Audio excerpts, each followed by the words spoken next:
Assalamualaikum warahmatullahi wabarakatuh. Alhamdulillahirabbil alamin.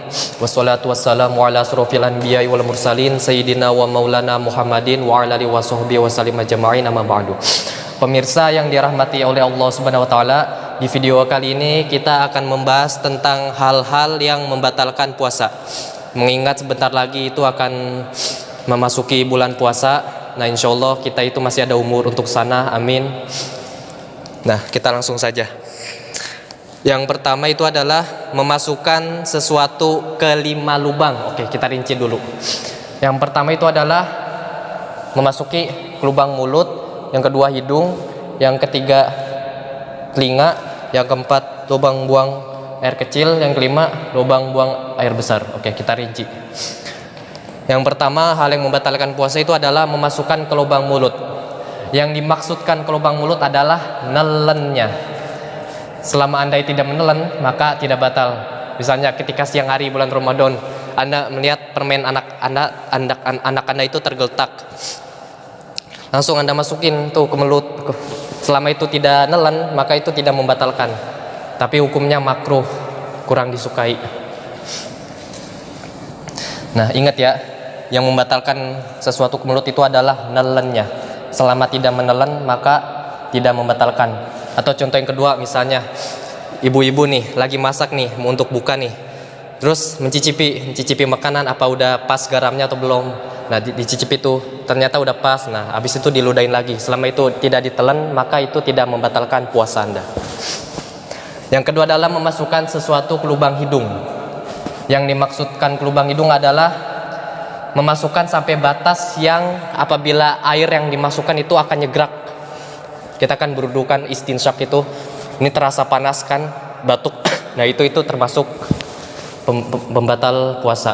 Selama itu masih dimasukkan di rongga bawah, misalnya mohon maaf ya ngupil segala macam, nah itu tidak membatalkan puasa karena belum sampai atas, belum sampai memasukkan ke lubang atas. Oke. Ingat ya, yang dimaksudkan lubang hidung adalah yang sampai lubang atas nih. Yang ketiga ialah memasukkan sesuatu ke lubang telinga. Nah, yang dimaksudkan ke lubang telinga adalah lubang telinga dalam. Seandainya tidak bisa dijangkau dengan jari kelingking, nah ini masih bagian luar, belum dalam. Tetapi kalau dengan korek kuping misalnya, nah itu termasuk perkara yang membatalkan puasa Anda.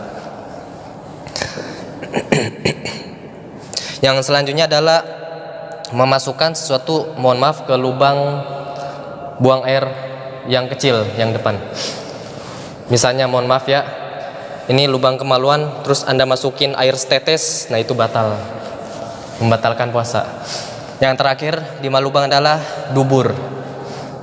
Jika kita mohon maaf, kita habis istinja ya, mohon maaf, terus jari kita tiba-tiba nggak sengaja itu masuk ke lubang dubur itu, nah itu termasuk perkara yang membatalkan puasa.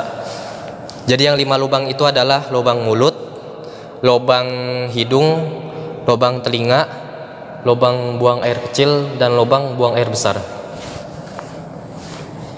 Yang kedua adalah muntah. Ini nih, taruh nomor 1 dulu nih. Ada banyak pertanyaan, apakah menelan ludah membatalkan puasa? Nah, menelan ludah itu tidak membatalkan puasa dengan 3 catatan. Yang pertama adalah ludahmu sendiri. Apabila misalnya contoh ada suami istri ketika di siang hari bercumbuan, nah kan bercumbuan itu termasuk bukan pembatal puasa. Tetapi jika misalnya tertukar ludahnya, nah itu otomatis batal puasa. Syarat yang pertama itu adalah ludahmu sendiri. Yang kedua adalah ludahnya itu masih berada di dalam mulut. Tetapi kalau misalnya ibu-ibu sengaja mengumpulkan ludah di dalam gelas, terus kemudian masukin kulkas, terus kemudian dibuka, masya Allah dingin enak, terus kemudian Anda minum ludah Anda, maka itu termasuk perkara yang membatalkan puasa karena telah keluar dari mulut Anda. Yang ketiga adalah ludah tersebut belum bercampur dengan sesuatu apapun.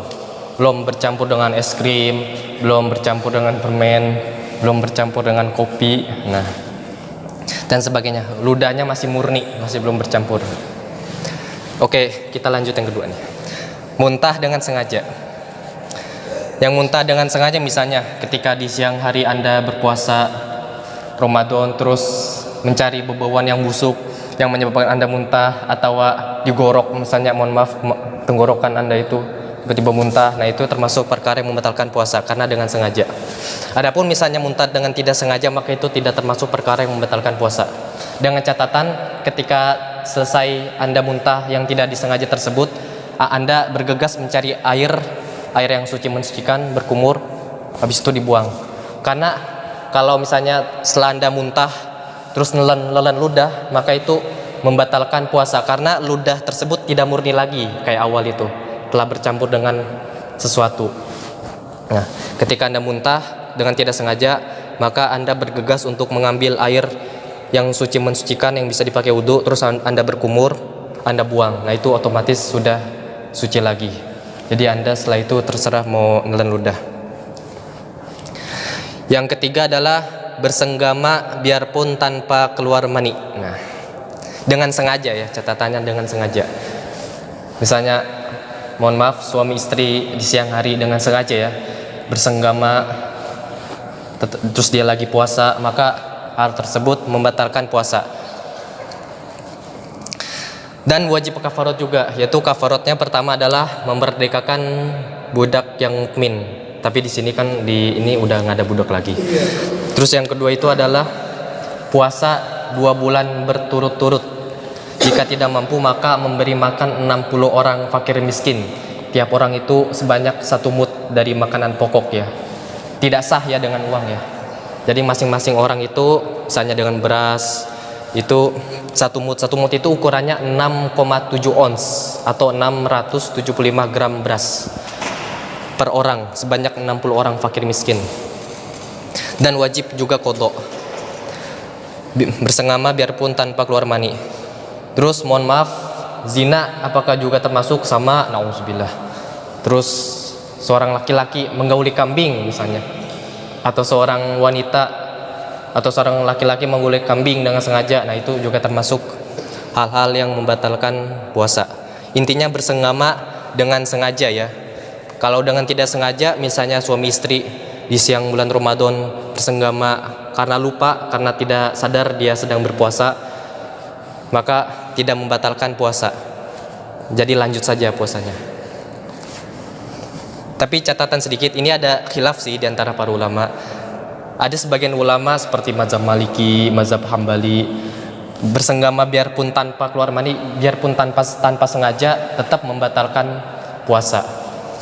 Tapi kan yang mayoritas di Indonesia itu kan dianut mazhab Syafi'i. Nah, mazhab Syafi'i itu memandang kalau bersenggama biar bersenggama dengan tanpa sengaja, nah itu bukan termasuk perkara yang membatalkan puasa. Dengan syarat itu adalah dengan sengaja. Yang keempat adalah keluar mani dengan sengaja. Misalnya dengan cara onani, dengan cara istimna, mengeluarkan mani dengan tangannya sendiri. Nah, itu terlepas dari hukum haramnya, itu juga termasuk perkara yang membatalkan puasa. Kalau misalnya dengan tidak sengaja, misalnya ketika kita tidur di siang hari bulan puasa, tiba-tiba terbangun terus terlihat ada mani, keluar mani, tetapi dengan tidak sengaja karena mimpi basah, nah itu bukan termasuk hal-hal yang membatalkan puasa. Keluar mani dengan catatan dengan sengaja. Yang kelima, haid. Keenam, nifas. Ketujuh, melahirkan. Ketika seorang wanita di tengah puasanya tiba-tiba haid, misalnya jam 2 siang tiba-tiba keluar darah haid, maka otomatis puasanya batal. Sama dengan nifas, sama dengan melahirkan. Melahirkan bayi atau bakal bayi, sama. Keguguran misalnya itu termasuk bakal bayi. Dengan cara normal atau tidak normal, misalnya dengan cara tidak normal, dengan cara sesar, nah itu termasuk hal yang membatalkan puasa. Yang kedelapan itu adalah hilang akal. Nah, hilang akal itu ada 3 martabat nih. Pertama, gila. kedua pingsan, ketiga tidur. Oke, kita rinci satu-satu nih. Yang pertama itu adalah gila. Ketika seseorang di tengah hari bulan puasa tiba-tiba gila, nah itu tiba-tiba gila itu apa penyebabnya? Saya tidak bisa nyontoin ya, mohon maaf.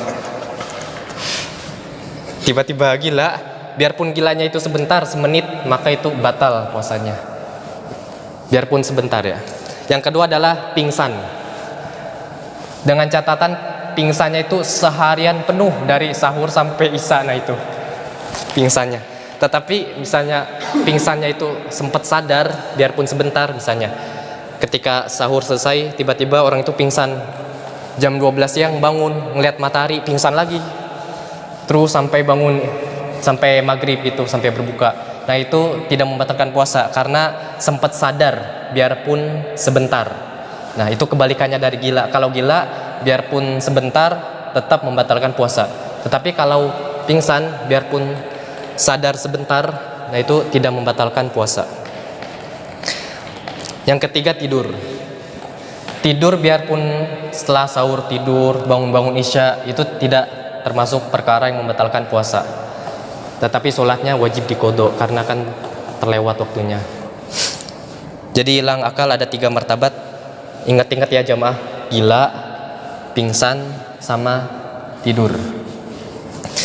Nah yang ke-9 murtad.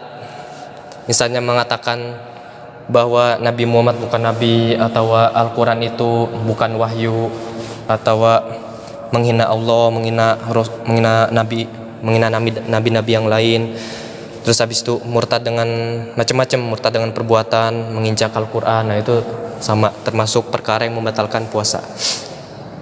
Oke, saya ulang dari awal biar Anda paham. Pertama adalah memasukkan sesuatu ke lubang 5. Yang dimaksud ke lubang 5 adalah mulut, hidung, telinga, buang air kecil, buang air besar.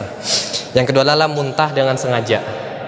Kalau dengan tidak dengan sengaja, maka hal tersebut tidak membatalkan puasa. Yang ketiga adalah bersenggama biarpun tanpa keluar mani dengan sengaja. Yang keempat adalah keluar mani dengan sengaja. Yang kelima haid. Keenam nifas. Ketujuh melahirkan bayi atau bakal bayi, misalnya keguguran. Nah itu. Yang kedelapan adalah hilang akal. Ada 3 martabat, gila, pingsan, dan tidur. Yang 9 adalah murtad atau keluar dari Islam. Sekian yang bisa saya jelaskan. Apabila ada kekurangan mohon dimaafkan. Wabillahi taufiq wal hidayah. Wassalamualaikum warahmatullahi wabarakatuh.